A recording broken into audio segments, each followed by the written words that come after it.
Hello दोस्तों, आज की इस वीडियो में हम गर्दन में होने वाले दर्द के संपूर्ण इलाज के बारे में डिस्कस करेंगे। गर्दन में दर्द होना एक कॉमन प्रॉब्लम होती है जिसे मेडिकल टर्म में सर्वाइकल जिया के नाम से जाना जाता है, जो मुख्य रूप से 100 लोगों में से 20 लोगों में देखने को मिलती है। आज की इस वीडियो में हम गर्दन में होने वाले दर्द के संपूर्ण इंट्रोडक्शन से लेकर उसके ट्रीटमेंट के बारे में डिस्कस करेंगे। आज की इस वीडियो में हम जानेंगे कि गर्दन में दर्द किन किन कारणों की वजह से हो रहा है, अगर किसी व्यक्ति के गर्दन में दर्द हो रहा है तो उसमें क्या क्या सिम्टम्स देखने को मिलती है, और मेनली इसके ट्रीटमेंट के बारे में डिस्कस करेंगे। अगर कोई व्यक्ति गर्दन में दर्द हो रहा है और वहाँ डॉक्टर के पास जाता है तो डॉक्टर उन्हें कौन कौन सी मेडिसिन प्रिस्क्राइब करते हैं, उन मेडिसिन के पॉपुलर ब्रांड नेम के साथ साथ वो मेडिसिन मेडिकल स्टोर पर किस नाम से मिलती है, उसमें क्या कंटेंट पाया जाता है, और मेनली इसके डोज और साइड इफेक्ट के बारे में आज की इस वीडियो में हम डिस्कस करेंगे।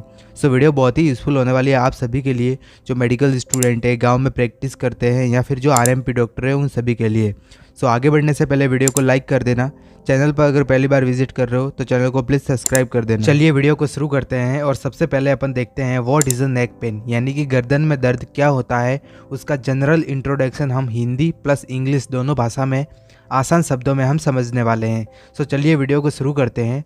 नेक पेन एक कॉमन प्रॉब्लम होती है जिसमें व्यक्ति की गर्दन में लगातार दर्द बना रहता है।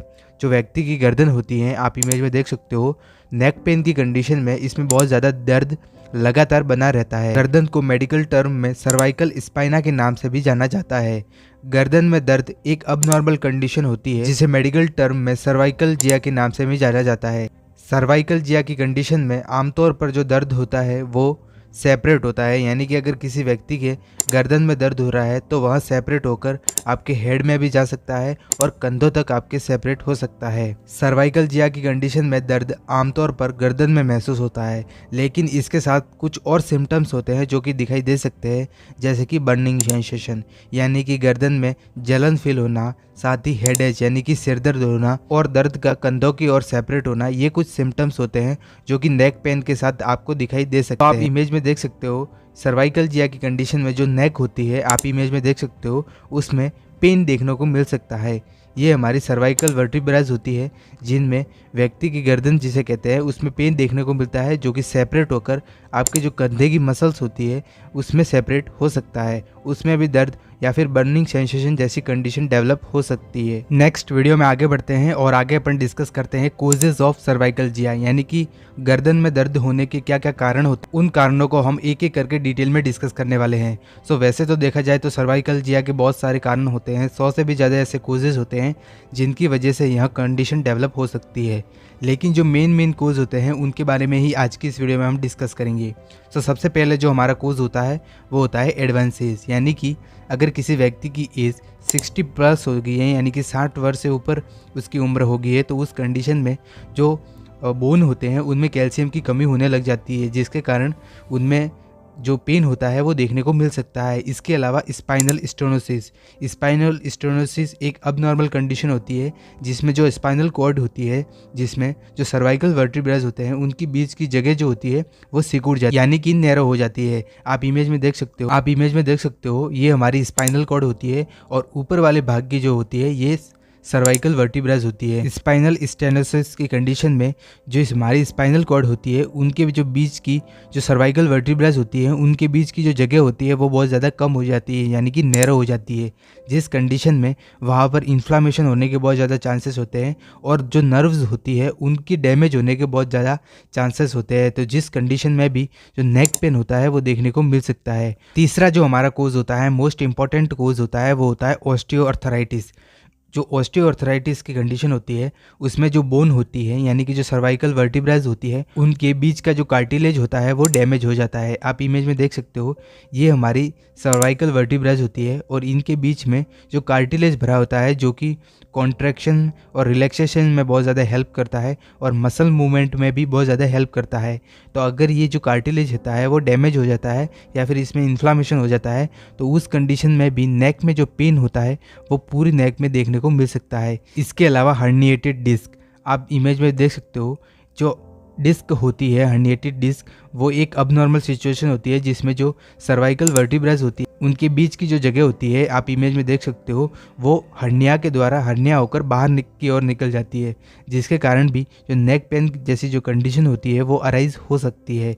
इसके अलावा भी कुछ कारण हो सकते हैं, जैसे कि नर्व का पिंच हो जाना, यानी कि जो नर्व होती है जो स्पाइनल कॉर्ड को कवर करती है और जो सेंसेशन को ब्रेन की ओर सेपरेट करती है, सो उन नर्व्स में से भी अगर कोई नर्व पिंच हो जाती है तो उस कंडीशन में भी नेक पेन देखने को मिल सकता है।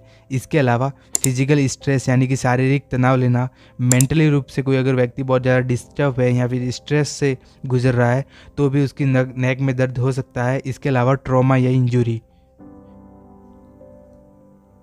यानी कि कोई इंजरी हो जाती है, कोई एक्सीडेंट हो जाता है या फिर चोट लगने के कारण भी यह दर्द हो सकता है। इसके अलावा गर्दन में ट्यूमर का ग्रोथ हो जाना, मेनिंजाइटिस, जो हमारी मेनिंजियस लेयर होती है जो कि स्पाइनल कॉर्ड और ब्रेन के चारों ओर प्रेजेंट रहती है, उनमें अगर इन्फ्लामेशन हो जाता है जिसको मेडिकल टर्म में मेनिंजाइटिस कहते हैं, इन्फ्लामेशन ऑफ द मेनिंजियस लेयर, तो उसके कारण भी नेक में पेन हो सकता है। इसके अलावा रूमेटिक अर्थराइटिस और अगर कैंसर डेवलप हो रहा है तो उसके कारण भी जो नेक होती है तो उसके कारण भी नेक में पेन देखने को मिल सकता है। आगे हम इनके सिम्टम्स के बारे में डिटेल में डिस्कस करेंगे। नेक्स्ट वीडियो में आगे बढ़ते हैं और आगे अपन डिस्कस करते हैं सिम्टम्स ऑफ द सर्वाइकल जिया, यानी कि सर्वाइकल जिया की कंडीशन में कौन कौन से ऐसे सिम्टम्स होते हैं जो व्यक्ति के अंदर देखने को मिल सकते हैं। सो नेक पेन एक खुद में ही एक सिम्टम्स होता है। जो सर्वाइकल जिया की कंडीशन होती है उसमें मुख्य रूप से सीवियर नेक पेन देखने को मिलता है।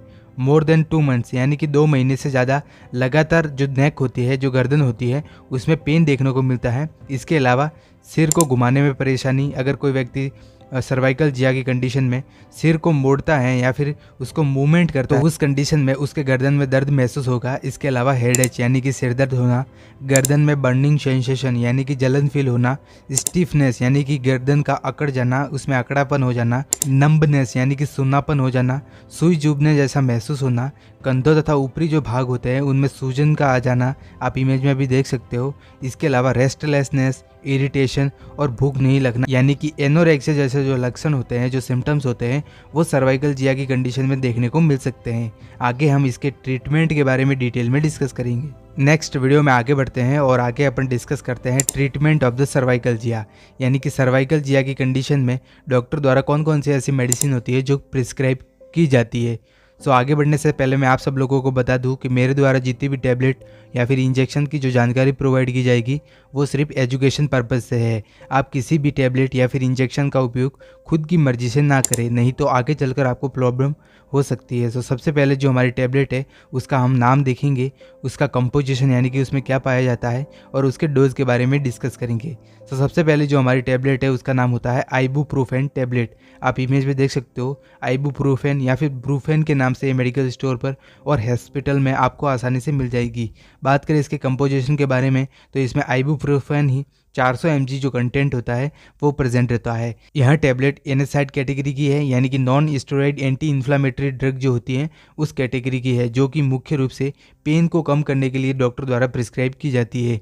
बात करें इस टैबलेट के डोज के बारे में तो जो अडल्ट होते हैं जिनकी 18+ एज होती है तो उनको 400 mg की जो टैबलेट होती है वो OD या फिर BD यानी कि दिन में 1 बार या फिर दिन में 2 बार लेने की सलाह दी जाती है।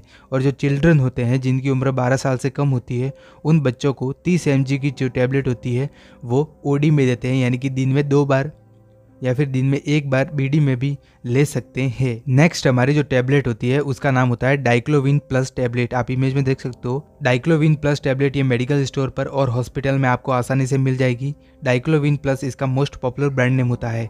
बात करें इसके कंटेंट के बारे में तो इसमें 2 कंटेंट प्रेजेंट होता है, एक होता है डाइक्लोफेनिक और एक होता है पैरासीटामोल। इन दोनों ही का कंटेंट जो डाइक्लोविन प्लस टैबलेट होती है उसमें मिल जाता है। बात करें इसके डोज के बारे में तो इसका डोज अडल्ट में 400 mg की जो टैबलेट होती है उसको OD में यानी कि दिन में 1 बार या फिर BD में यानी कि दिन में 2 बार लेने की सलाह दी जा सकती है। यहाँ भी टैबलेट पेन को कम करने के लिए दी जाती है। नेक्स्ट वीडियो में आगे बढ़ते हैं और अगली जो हमारी मोस्ट पॉपुलर टैबलेट है जो कि अमूमन डॉक्टर द्वारा प्रिस्क्राइब की जाती है उसका नाम होता है नेप्रोहिल टैबलेट। आप इमेज में देख सकते हो, कुछ इस प्रकार की ये टैबलेट होती है। नेप्रोहिल इसका मोस्ट पॉपुलर ब्रांड नेम होता है जो कि मेडिकल स्टोर पर और हॉस्पिटल में आपको आसानी से मिल जाएगी।